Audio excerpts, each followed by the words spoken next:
하나님께서는 우리를 그리스도와 하나 되는 연합으로 부르십니다. 그래서 예수를 믿고 난 모든 성도는 그리스도와 하나 되는 게 1차의 목표입니다. 마치 남녀가 서로 사랑하여 만나 결혼해서 자녀를 낳는 같이 오늘 그리스도 예수를 믿는 사람은 신랑 되신 그리스도와 신부된 그의 성도와의 연합을 통해서 거룩한 믿음의 가정을 세우고 믿음의 자녀를 배출해야 하는 것입니다. 하나님의 은혜를 받은 사도 바울이 세계의 복음화에 주님의 지상 명령을 성취해 갑니다. 그 큰 대업을 이루고 그 모든 마지막 유업을 이어갈 사람을 선택할 때 사도 바울은 결혼하지 않았습니다. 그렇기 때문에 자녀가 없는데 그가 믿음의 자녀를 하나 선택합니다. 그가 전도해 가지고 믿음으로 양육했던 디모데입니다. 디모데에게 자기에게 맡겨준 자기가 받은 그 큰 유업, 주님의 지상명령이 땅끝까지 복음을 전한 그 일을 그가 완성하고 그 일을 맡길 때 이렇게 말하고 있습니다. 고린도서 4장 15절 16절에 내가 복음으로 너를 낳았도다. 그래서 복음으로 낳았도다. 그러니까 사도 바울과 똑같은 믿음의 축소판, 또 그를 통해 사도 바울도 이루지 못했던 더 큰 하나님의 뜻을 이루가도록 귀한 일꾼을 배출하고 그에게 이 일을 위임한 것입니다. 그래서 오늘을 살아가는 우리 그리스도인들은 마땅히 내가 하나님을 믿는 자로서 그리스도와 하나 되었을 때 우리를 통해서 대를 이어 하나님을 경외할 믿음의 유산을 이어받을 그런 자녀를 낳는 그런 삶을 살아야 한다는 것이죠. 영적인 부모로서 이 땅에 믿음의 자녀를 많이 낳아서 하나님의 기쁨이 되야겠습니다. 주님은 그것을 이 땅에 명령하였습니다. 마태복음 28장 18절부터 20절에 하늘과 땅의 모든 권세를 가진 주님께서 이렇게 말씀하십니다. 너희는 가서 모든 민족으로 제자를 삼아 아버지와 아들과 성령의 이름으로 세례를 주고 내가 너에게 분부한 모든 가르쳐 지키게 하라. 볼지어다 세상 끝날까지 내가 너희와 항상 함께 있으리라. 이 큰 일을 할 때 혼자 할 수 있는 게 아니기 때문에 하나님이 함께 해주겠다. 삼일째 하나님께서 우리와 함께 해주겠다고 약속했어요. 그래서 오늘 우리 살아가는 우리는 신앙생활을 해 나갈 때 항상 이 복음으로 진정한 하나님의 자녀, 제자를 만들어서 열매를 맺어야 하는데 문제는 오늘 내가 오랫동안 교회를 다니고 교회에서 직분을 받고 신앙생활을 하고 있음에도 불구하고 이와 같은 열매가 없다는데 이게 무엇인가? 오늘 우리 자신을 성찰해 보아야 합니다. 오늘 신랑 되신 그리스도와 신부된 성도가 연합하여 한 몸을 이루었으면 거기에 반드시 자녀가 출생해야 하는데 믿음의 자녀가 없다는 것은 영혼의 참 열매가 없다는 것은 뭐냐? 오늘 내 영혼의 상태가 지금 문제가 있다, 뭔가 고장이 나 있다는 것을 말하고 있다는 것이죠. 그래서 우리 그리스도인들은 이런 문제에 대한 꼭 본질적인 그런 고민을 해야 돼요. 무엇을 먹을까 마실까 입을까 생존에 대한 문제는 우리가 머리를 아무리 신경을 쓰고 스트레스를 받고 너무나 머리가 아파서 약을 먹을 정도 되어도 해결 안 돼요. 그것은 할 필요가 없는 쓸데없는 고민을 하니까 머리가 아픈 거예요. 왜냐? 공중에서 해도 들에 백합화도 하나님 다 먹이고 이쁘고 기르시는데 들풀도 그렇게 하는데 하면 왜 너일 거냐? 일까 보냐고 말씀하시고 하나님 앞에 우리가 지금 쓸데없는 고민을 하고 있거든. 주님은 우리에게 고민하지 말라고, 아무것도 염려하지 말고 오직 모든 일이 기도와 간구로 너희 구할 것을 감사함으로 하나님 앞에 아뢰며 모든 지각이 뛰어난 하나님의 평강이 너희 마음과 생각을 그리스도 예수 안에서 지켜주신다 그랬는데 우리가 그러한 믿음으로 나아가지 않고 인간적인 생각으로 골머리를 앓다가 쓰러지는 거죠. 그거 말고 성경을 통해 하나님 우리에게 계시하고 명령하시 그 명령을 따라 내가 하나님의 자녀 되었음을 확인하고 내가 그리스도와 연합하여 한 몸이 되었다면 너를 통해 똑같은 너희 영혼의 분신이 새 생명을 낳아서 기르고 양육하는 그 하나님이 기뻐하는 일을 해야 하는데 내게 이러한 열매가 있는가?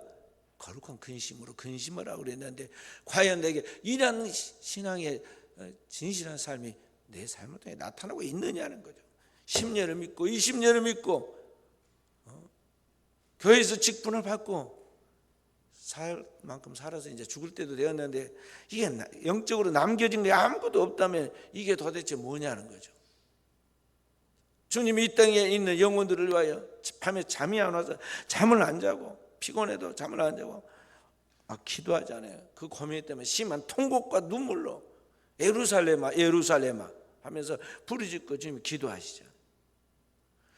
그런 거룩한 마음들이 우리 안에 있어서 그 거룩한 근심이 있어야 한다는 거죠. 주님은 지난주에 우리에게 포도나무 비유를 통해서 가지가 포도나무에 굳게 붙어있으면 이 사람은 과실을 많이 맺는데 만약 열매를 맺지 못한다면 이게 뭐냐는 거죠. 문제가 있다는 거죠.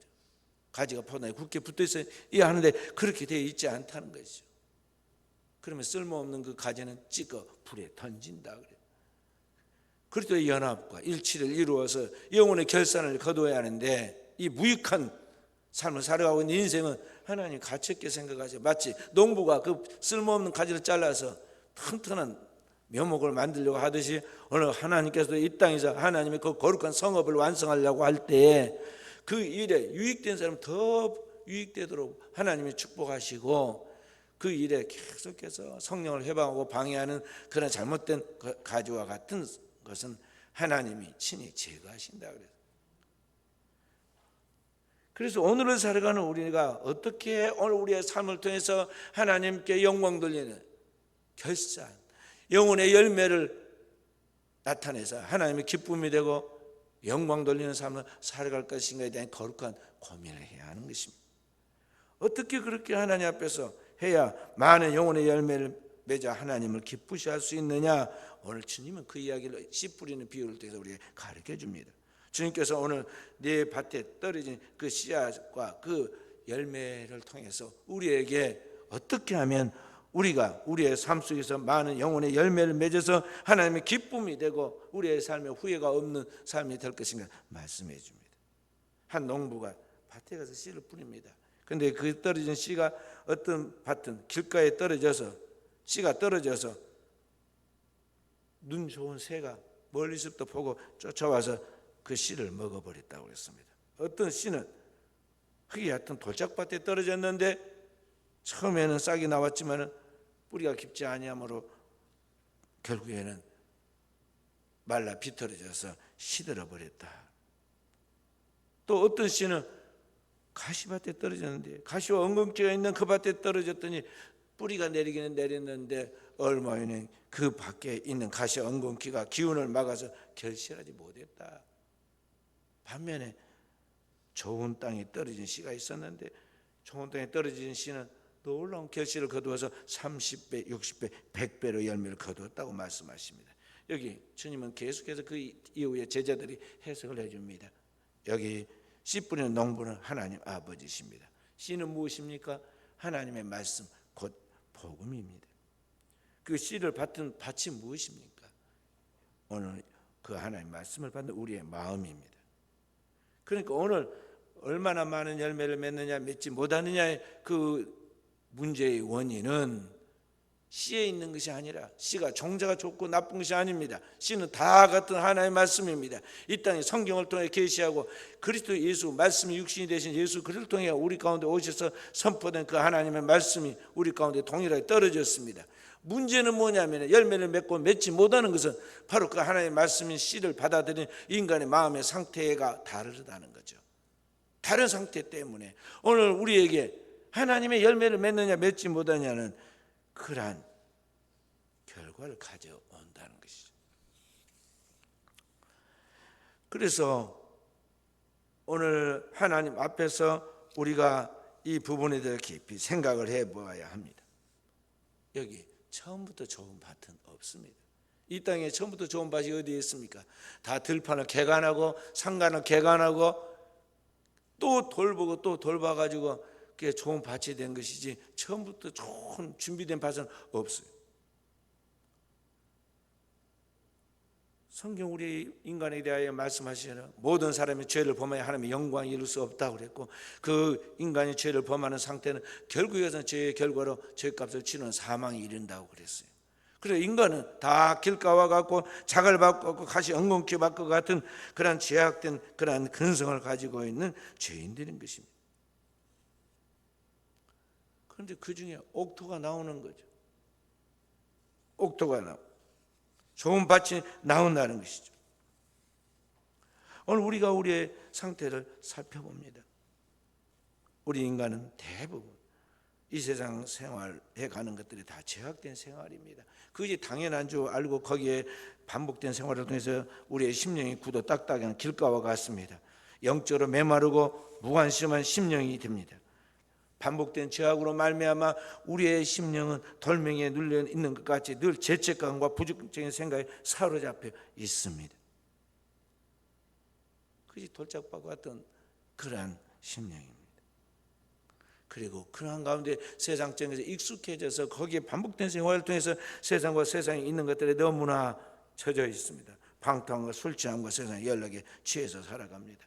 그렇게 살다 보니까 돌보지 않는 밭과 같아서 거기에 많은 잡초와 엉겅퀴와 가시가 가득 있는 것 같이 오늘 우리의 삶에는 하나님의 은혜가 우리를 지배하는 것이 아니라 세상에 있는 것들이 오늘 우리를 이끌어가는 원동력이 되어서 우리를 지배하고 있다는 것이죠. 반복된 죄의 생활을 통해서 거기에 중독되고 완전히 귀신의 소굴이 되어서 살아가는 인생입니다. 그래서 더 이상 희망이 없는 거죠. 그래서 우리 자신을 살펴봐야 합니다. 나는 과연 이 시대에 진실하게 하나님의 말씀을 따라서 살아가는 참된 하나님의 백성인가? 아니면 무늬만 기독교인으로서 사는 육에 속한 그리스도인가? 우리 자신을 성찰해야 한다는 것이죠. 제가 어렸을 때 또 아주 젊었을 때는요 착각을 했습니다. 제가 좋은 밭인 줄 알았어요. 제가 옥토인 줄 알았다. 난 참 괜찮은 착한 사람인 줄 알았어요. 근데 인생을 살다 보니까요 하나님의 은혜를 받고 보니까 하나님 말씀이 나를 크게 비추어내서 나의 현실, 나의 모습, 나의 그런 모든 그 제약된 것들을 다 내면에서부터 끌어내서 보여주니까 내가 참 형편없는 그러한 길가와 같은 가시와 엉겅퀴 밭과 같은 자갈밭과 같은 박토가 없어요. 희망이 없는, 아무리 해도 희망이 없는 이런 존재라는 것을 깨닫게 되었어요. 만물보다 부패한 것이 인간의 마음이라더니 오늘 내 안에서 아무리 퍼내고 또 퍼내도 계속해서 더 더럽고 추악한 죄악들만 흘러나오고 있는 나의 모습을 발견하게 되었다는 거죠. 마치 사람이 죽고 나면 아무리 아름다운 사람도, 아무리 건강한 사람도, 아무리 힘 있는 사람도 일단 생명이 끊어서 죽고 나면 그 시체에서는 뭐가 나오느냐? 거기서 송장이, 부패가 나오는 송장에서 그 썩는 물이 나옵니다. 악취가 나옵니다. 거기에 구더기가 나옵니다. 그런 것 같이 나에게서 끊임없이 이 시체와 같은 썩는 냄새, 그런 구더기, 그 죄악된 그런 것들이 막 흘러나와요. 부패한 그런 것들이 흘러나옵니다. 이게 나의 모습이었어요. 이 땅에 고상하게 보이는 학문, 철학, 그리고 인간의 도덕적인 종교적인 수양들을 아무리 해도 없어지지 않는 이 나의 죄성은 결국은 이것으로 인해서 죄 가운데 내가 파멸하고 죽을 수밖에 없다는 그런 진단이 나옵니다. 오늘 사랑하는 성도 여러분, 이러한 인간의 문제를 인간이 어떻게 해결할 수 있느냐는 것이죠. 인간이 스스로 그 문제를 해결할 수 있느냐? 지금까지 수많은 역사 속에서 인간이 스스로 자기 죄의 문제를, 이 근성을 해결해서 스스로 구원에 이르러 하나님의 영광에 이른 사람은 단 한 사람도 없습니다.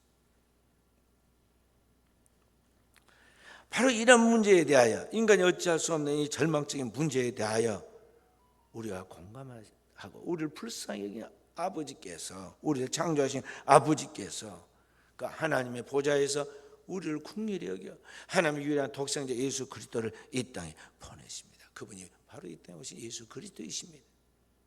그는 근본된 하나님 본체이시나 자기의 영광을 취할 것을 여기지 아니하시고 자기를 위해 종의 영체까지 낮추시고 십자가에 죽으셨다 하신 바로 그 예수 그리스도이십니다.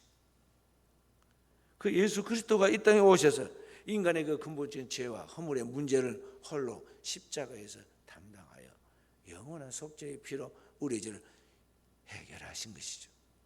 십자가 위에서 아버지 저들의 죄를 사하여 주십시오. 저들은 자기 하는 것이 무엇인지를 알지 못합니다. 자신이 책임을 지고 자신의 죄의 값을 담당하여 영원한 속죄의 피로, 피는 생명이고 피 흘림 없으니 사함이 없기 때문에 자신의 피로 하나님의 아들이 그 흠없고 점없는 거룩한 고귀한 피를 흘려 오늘 제 덩어리로 지옥에 갈, 죽어서 죄값으로 죽고 지옥에 갈 오늘 나를 위하여, 오늘 여러분과 저를 위하여 그리스도께서 영원한 속죄로 우리의 죄를 사해 주셨다는 것입니다. 그가 찔림은 우리의 허물을 인하며 그가 상함은 우리의 죄악을 인함이라. 그가 징계를 받음으로 우리가 평화를 누리고 그가 채찍에 맞음으로 우리가 다음을 입었도다. 우리는 다 눈먼 짐승 양과 같아서 그릇 행하여 잘못 살아서 각기 제 길로 갔거나 제 멋대로 놀아났거나 여호와께서는 하나님께서 우리 무리의 죄악을, 저와 여러분의 죄악을 그에게, 예수 그리스도에게 담당시키셨도다. 이미 2000년 전에 십자가에서 다 떠넘겨서 우리의 죄의 문제를 해결하였다는 것입니다. 그렇게 해서 오늘 우리의 모든 죄와 허물을 영원한 속죄를 이루어서 우리로 하여금 하나님의 나라의 백성이 되도록 만드셨다는 것입니다. 요한복음 1장 12절 말씀, 영접하는 자 곧 그 이름을 믿는 자들에게는 하나님의 자녀가 되는 권세를 주셨으니 단지 그를 믿기만 하면 오늘 우리를 믿음으로 의롭다 여겨주시고 오늘 우리를 하나님의 자녀로 하나님께서 인정해 주신다, 양자 삼아 주신다는 것입니다. 그렇게 해서 우리로 하여금 단번에 하나님의 나라의 성소에 들어가서 하나님의 영광 가운데 살아갈 수 있도록 신분을 변화시켜 준 것입니다. 그래서 죄 덩어리인 죄인, 멸망할 수밖에 없는 죄인을 영원한 하나님의 자녀로 만들어 주신 것입니다. 바로 그 하나님 나라의 자녀가 되게 하신 분이 누구냐? 예수 그리스도이십니다. 그래서 그리스도 예수는 우리의 아버지께 가는, 천국으로 가는 길과 진리와 생명이 되어 주셨다는 것입니다.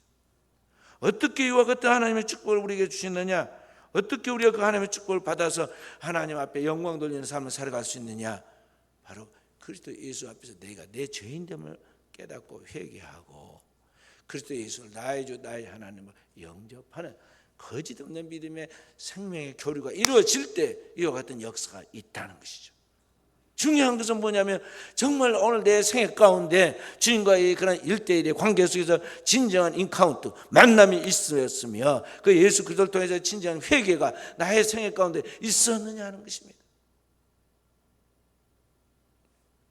곡식을 잘 가루 만들어 가지고 먹기 좋게 만든 음식을 만들 때 그게 하루아침에 안 됩니다. 많은 과정을 통해서 그게 되잖아요.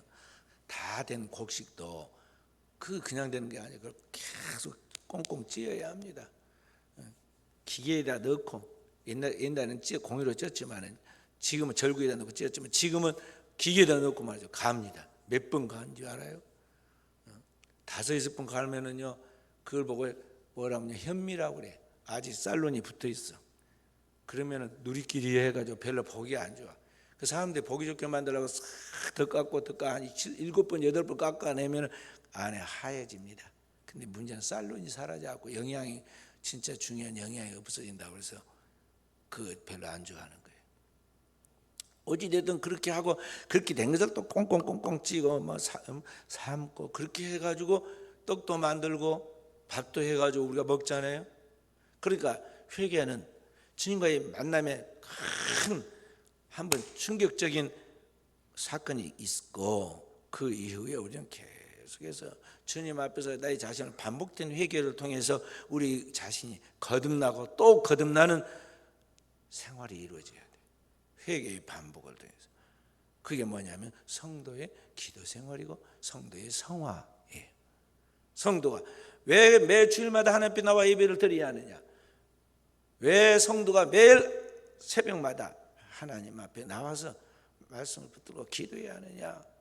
오늘 이 죄악된 근성과 오늘 우리의 반복된 생활을 통해서 중독되어 있는 우리의 모습이 쉽게 벗어지지 않기 때문에 숨이 끊어지기 전에 계속해서 옛사람이 나의 근성이 나오기 때문에 오늘 우리가 그런 것들이 필요한 거예요. 그것도 대충 해서 되는 것이 아니고 말이죠. 밥 한 끼 먹으려고 해도 얼마나 정성을 많이 들입니까? 하나님 앞에서 우리가 영혼의 단장을 하는 것도 정말 마음을 다하고 뜻을 다하고 성품을 다하여 하나님 앞에 해야 돼요.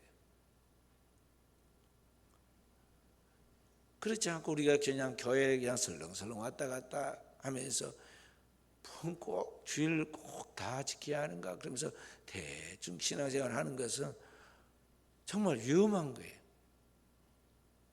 익숙하면서 무리함이 나오고 만만함이 나오고 사고가 생기는 거예요. 항상 처음 주님을 만난 것 같이, 처음 주님을 대하는 것 같이, 처음 하나님 앞에서 만나서 회개한 것 같이 오늘 우리가 매번 주님 앞에 신실하게 나가야 돼요. 이스라엘 백성들은 매일 주님 앞에 들으라 이스라엘아, 주 너희 하나님은 유일하신 참 하나님이시니 마음을 다하고 뜻을 다하고 성품을 다하고 목숨을 다해 주 너희 하나님 사랑하라. 앉았을 때 일어날 때든 길을 행할 때든지. 그렇게 반복된 생활을 통해서 믿음의 그러한 공동체를 이루어간 거예요. 거기에서 그리스도가 오시고 거기에서 하나님이 우리에게 주시는 영생하시는 하나님의 말씀이 성경이 나온 거예요. 그렇기 때문에 오늘을 살아가는 우리가 그리스도인으로서 이 땅에 살아갈 때 오늘 우리 자신은 깊이 생각해 봐야 돼요. 내가 지금 어떤 존재냐 하는 것이죠.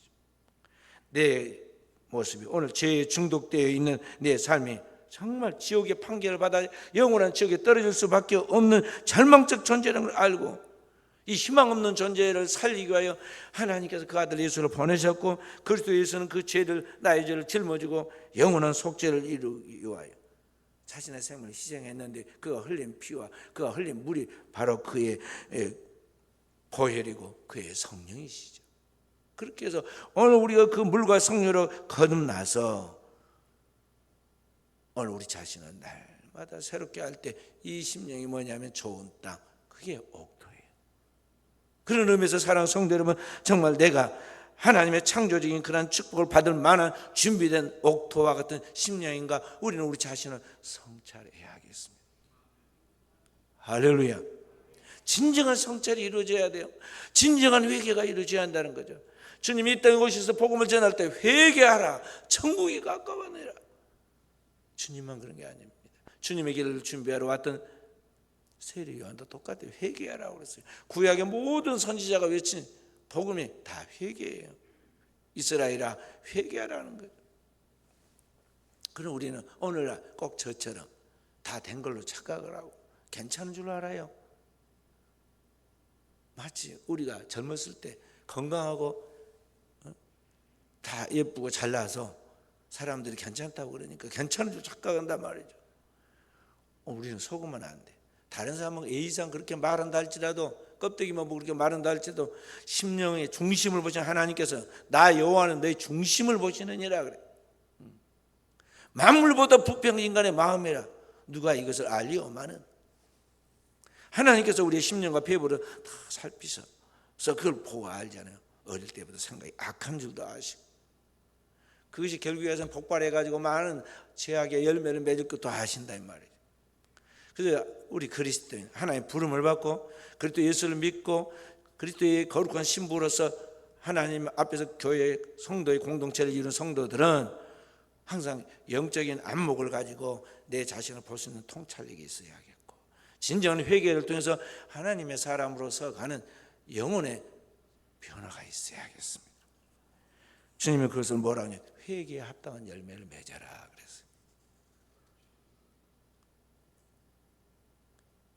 사도 베드로도 예루살렘에 모인 유대인들이 진짜 회개하고 성령 받아서 변화된 사도와 120명의 성도를 보고 그 흩어졌다 돌아온 유대인들이 말하기를 우리가 어찌할꼬 하고 나오니까 뭐라고 그래요?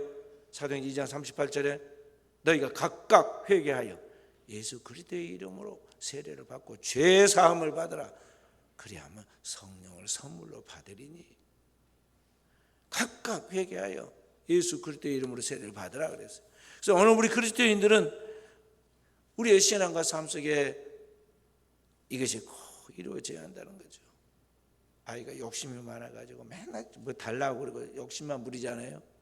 그리고 엄마가 뭐라고 그래? 가서 손 씻고 와라. 그러면 엄마가 먹을 거 줄게. 가서 목욕하고 씻고 오면 엄마가 선물 줄게 그러잖아요. 오늘 여러분과 저 이 땅에서 많은 하나님의 축복을 사모하고 이러저런 소원들을 갖지만은 문제는 뭐냐면 우리가 정화돼야 돼요. 진정한 회개가 먼저 선행돼야 한다는 거죠. 성령이 우리 가운데 역사하시고 도우십니다. 성령의 감동을 통해서 오늘 우리 내면에 그러한 것들이 이루어진다는 거죠. 사도 바울은 그러한 하나님의 마음을 갖도록 하려고 날마다 자신을 찾아 복종시켰다 그랬어요. 나 옛사람은 죽고 내 안에 그리스도 예수의 새 생명이 확실하게 약동할 때까지 자신을 찾아 날마다 죽고 날마다 사는 회개와 함께 부활이 이루어졌던 것입니다.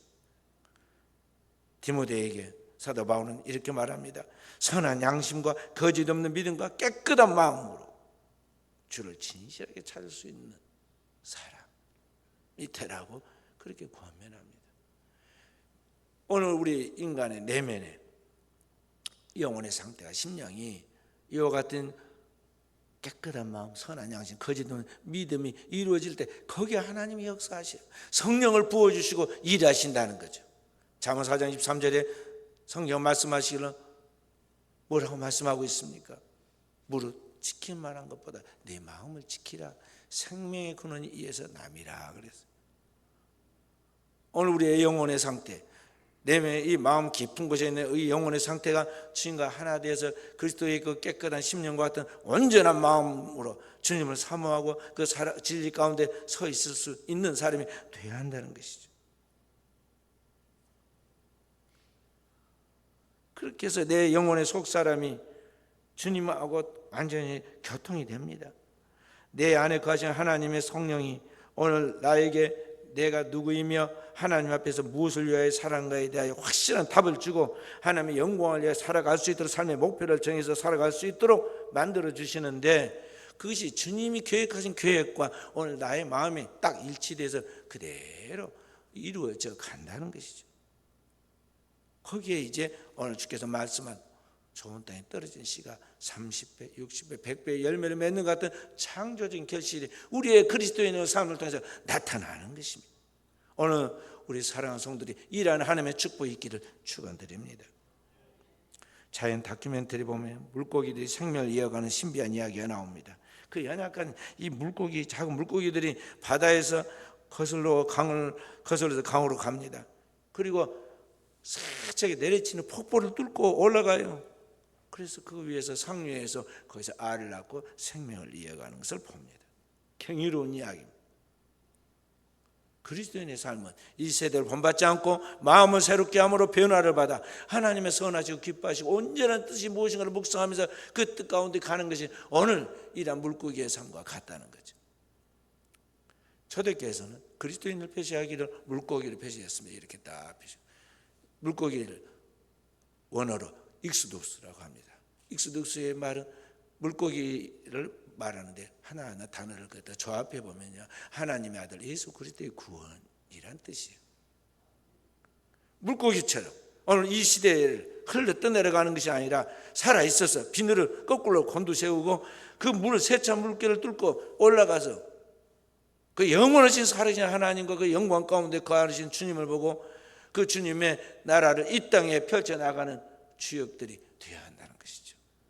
만약 이런 영적인 변화와 삶이 아니다면 어떻게 그리스도인이 세상에 빛이 되며 어둠의 세상에 빛이 되며 이 썩어가는 세상이 소금이 되어서 역할을 감당할 수 있느냐는 것이죠.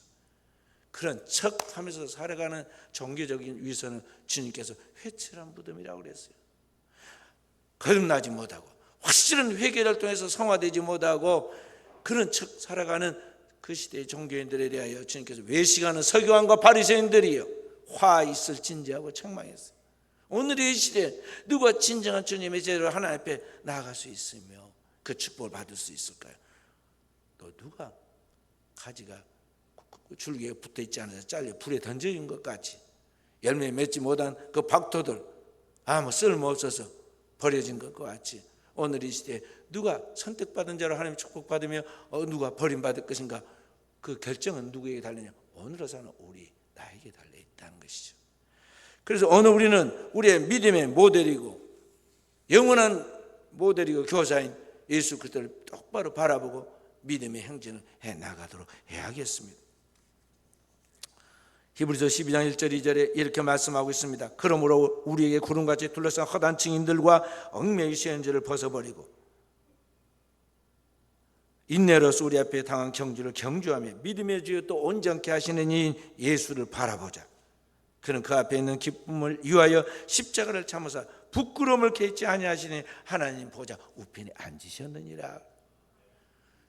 우리의 롤 모델은 오직 예수예요. 예수를 바라봐야 돼. 그분의 말씀을 묵상해야 돼요. 그리고 그분의 말씀을 따라서 날마다 살려가 힘쓸 때 성령이 우리의 연약함을 도우십니다. 나의 허물과 죄를 회개시켜주고 또 그 하나님의 말씀을 살 수 있도록 힘을 주고 그 하나님의 말씀대로 살아가는 우리에게 하나님의 축복을 주십니다. 환경을 조성해주고 사람을 붙여주고 우리의 삶에 좋은 결과가 나타나도록 역사해 주신다는 거죠. 그래서 오늘을 살아가는 저와 우리 사랑하는 성도들이 우리 주님으로 승리하는 깨어있는 장들이 종들이 되어야겠습니다. 말씀을 마칩니다. 주님을 바라보고 표대를 향하여 달려가야겠습니다. 미국 대통령 중에 12년 동안 대통령한 사람이 있습니다. 32대 미국 대통령인 프랭클린 루즈벨트입니다. 그분은 소아마비 장애자였는데요, 어릴 때부터 대통령이 될 꿈을 가졌습니다. 이 아기가 어떻게 아이가 대통령이 될 꿈을 가졌을까요? 그 친척 중에서 26대 미국 대통령이 되어 시어도 루즈벨트가 있었기 때문에 그러합니다. 그는 자기의 집안의 어른인 이 루즈벨트 그 시어도 대통령 26대 대통령을 롤 모델로 삼고 그의 갈 길을 따라갑니다. 그 하버드 대학 갔으니까 나도 하버드 대학 간다 해서 공부해서 들어갔습니다. 그가 변호사가 됐으니까 나도 변호사 된다. 그래서 따라가서 변호사 되었습니다. 그가 뉴욕주 상원의원이 돼서 나도 뉴욕주 상원의원이 돼야겠다. 그래서 상원의원이 됩니다. 해군 차관보가 그분이 되었어요. 자신도 해군 차관보가 됩니다. 그가 부통령에 당선된 여정을 따라 자기도 부통령에 출마해서 당선됩니다. 그런데 결정적인 순간에 장애인이 되고 맙니다. 39세에 장애인이 되었습니다. 사람들이 이제 끝났다, 자기 불가능할 것이다 걱정했어요. 그런데 그가 롤 모델을 바꿨습니다. 뭐냐면 시청각이 다 자기보다 안 좋은 헬렌 켈러도 일어섰는데 내가 왜 못 일어서야? 그리고는 열심히 노력합니다. 온천이 나오는 조지아주 웜스프링에 재활센터를 지어서 그 온천물에 들어가서 수영을 하면서 계속 장애원들과 함께 7년을 재활해가지고 건강을 회복합니다. 그리고 마침내 미국의 32대 대통령이 되었는데 무려 12년 동안 대통령을 해요. 그가 대통령 재직 시에 세계 2차 대전이 일어났는데 승리로 이끌었습니다. 미국의 대공황 시대가 있었는데 가장 힘든 대공황을 극복합니다. 그리고 미국에 이렇게 3선의 대통령이 없는데 유일하게 12년 동안 대통령으로 집권합니다. 그가 뭐라고 말했냐면 우리가 두려워할 것은 그 두려움을 빼고 아무것도 없다 그랬어요. 두려워할 필요가 없다는 거죠. 두려움만 빼면 더 이상 두려워할 것이 없다는 거죠. 오늘 우리는 주님을 바라보고 그냥 단순하게 사람만 롤모델을 삼고 그대로 따라가다 세계적인 대성공가가 됩니다. 우리는 영원한 우리의 구주이시고 하나님에서 인간이 되신 주님이 계십니다. 그 주님이 세상 끝날까지 나와 함께 하십니다. 그 주님께서 우리를 홀로 버리지 않고 그의 영이 성령을 우리 마음 가운데 보내어서 항상 하나님 뜻대로 그 말씀이 생각나게 하고 그 뜻대로 살 수 있도록 능력을 부어주시고 그 뜻대로 살아가는 우리에게 한량없는 하나님의 은혜를 부어주십니다. 오늘도 그 주님으로 승리해가는 깨어있는 종들이 되어지기를 주님